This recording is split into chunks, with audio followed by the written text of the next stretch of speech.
আরেকটি গুরুত্বপূর্ণ মাসআলা হচ্ছে যে আমরা নামাজের মধ্যে কোনো সময় ভুলে প্রথম রেকাতের মধ্যে বসে যাই।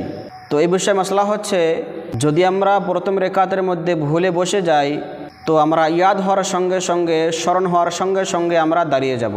সেই ভুলে বসার সময় যদি 3 তসবিহ পর্যন্ত হয় না, সুবহান রব্বিয়াল আযীম, সুবহান রব্বিয়াল আযীম, সুবহান রব্বিয়াল আযীম, এই 3 তসবিহর সময় পর্যন্ত যদি আমরা বসে না থাকি আর আমরা যদি দাঁড়িয়ে যাই তাহলে সে মানুষের উপরে সেজদায়ে সাহু ওয়াজিব না, সে মানুষের নামাজ হয়ে যাবে। আর যদি আমরা 3 তসবিহর সময় পর্যন্ত বসেছি, সুবহান রব্বিয়াল আযীম, সুবহান রব্বিয়াল আযীম, সুবহান রব্বিয়াল আযীম, এতটুক সময় পর্যন্ত বসেছি এবং তারপরে আমার ইয়াদ হয়েছে, স্মরণ হয়েছে, তাহলে সে মানুষের জন্য সেজদায়ে সাহু ওয়াজিব, সে মানুষ নামাজের শেষের মধ্যে সেজদায়ে সাহু করবে। যদি সে মানুষ সেজদায়ে সাহু করে সে মানুষের নামাজ হয়ে যাবে, আর যদি সেজদায়ে সাহু না করে তাহলে নামাজ হবে না।